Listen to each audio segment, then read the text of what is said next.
There we go. Looks like we're live again. Yes, Emery? you should be good to go. Sorry about that.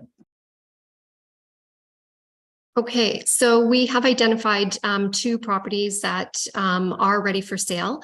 And as part of the administrative process, in order for us to declare land surplus, we do need to bring it to County Council's attention for approval. And then we will be giving proper notice of sale of land.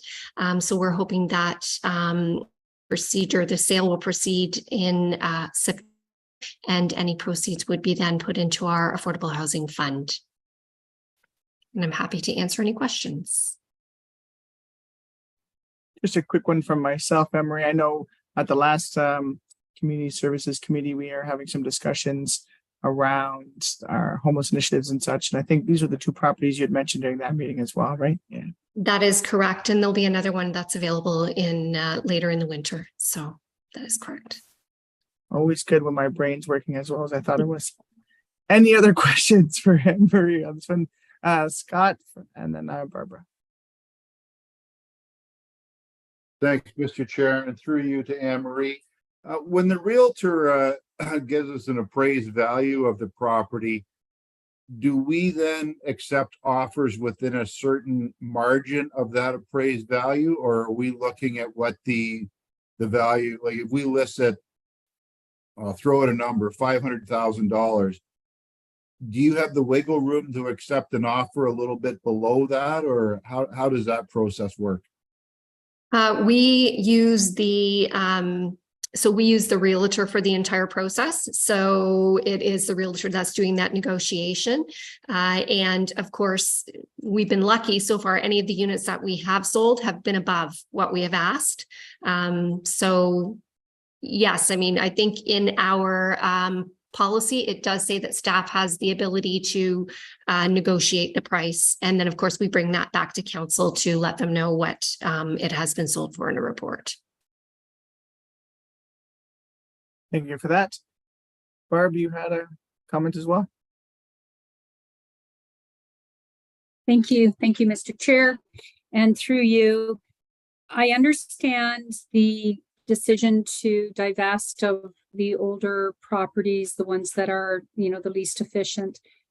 And I'm sure staff have thought of this. Is this the right time to be divesting of housing when we have such a shortage of housing? And my secondary question was, because I'm pretty sure you did think about that,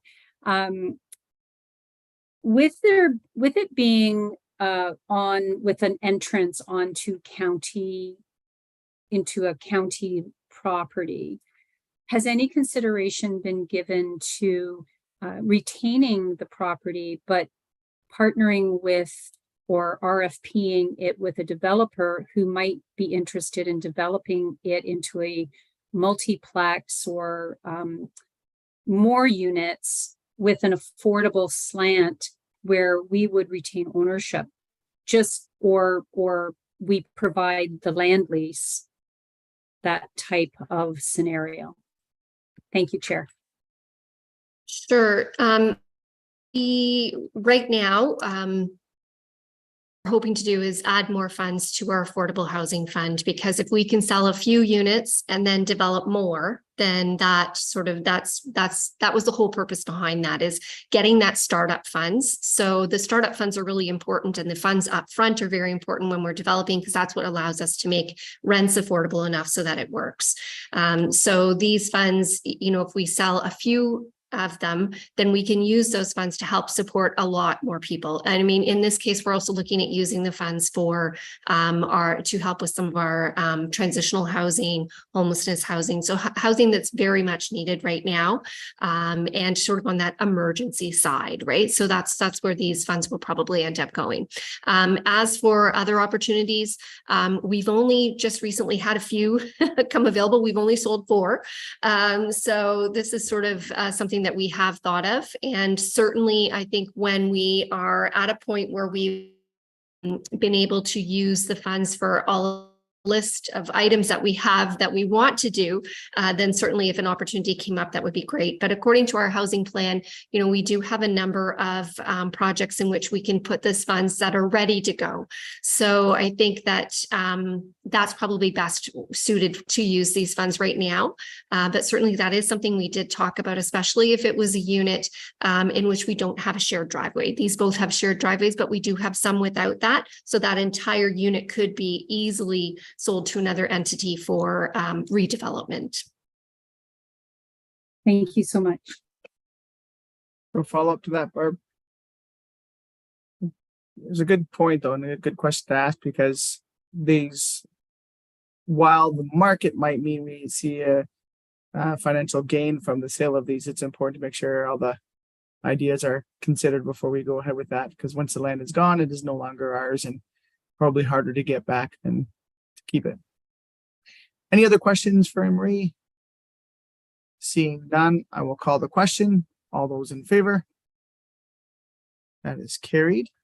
And we will move along to 4C, a verbal update. And I believe it is Scott Taylor taking the lead on this one. Yeah, thanks, Chair Nielsen. I can take the lead, and certainly if any other county staff have anything to add, they can certainly add on to the comments. So a number of you might have heard, and I think there was even a link in the agenda to the Housing Accelerator Fund, which is a $4 billion fund being offered across Canada for the purposes of exactly what it says, accelerating the creation of more housing. Anne-Marie and Liz and I met to chat about this to see if it was a good fit for a county application, and dug through some of the materials. There's a lot to read, and there's certainly a lot to learn.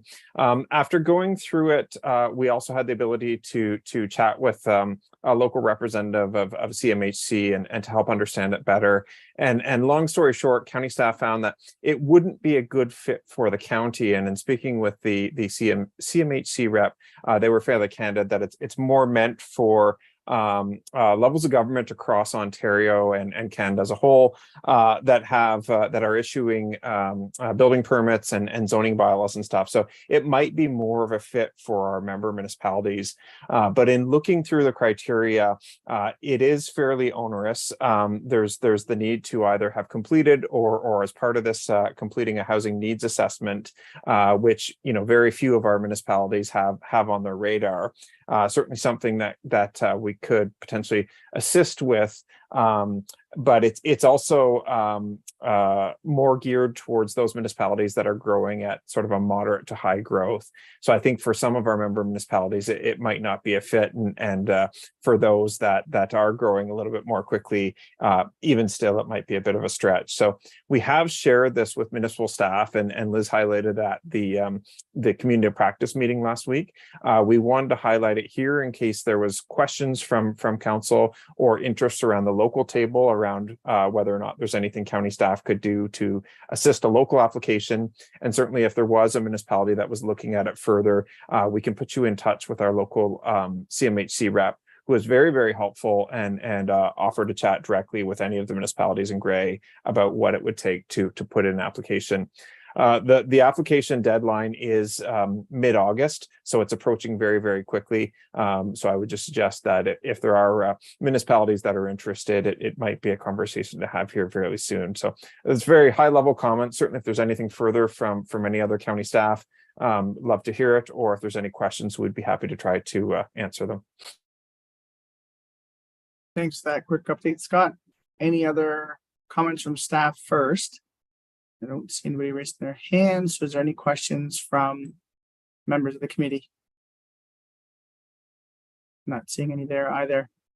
Yeah, in terms of the pace at which they're talking, so it's probably more geared towards urban centers than more of our rural municipalities out here in Grey, by the sounds of what you were saying, Scott. So I'm thinking only Southgate might be interested, seeing as a significant growth you guys are experiencing at the moment. Brian, comment? Our excuse me, thank you, Mr. Chair. Our staff did look into this as well, and onerous is an understatement, and it really didn't fit our municipality either. So yeah, it didn't work. Fair enough, Warden. Yeah, I guess it's a good idea, but if it's that onerous for our small municipalities, then we'll let the big cities spend their time and energy on it.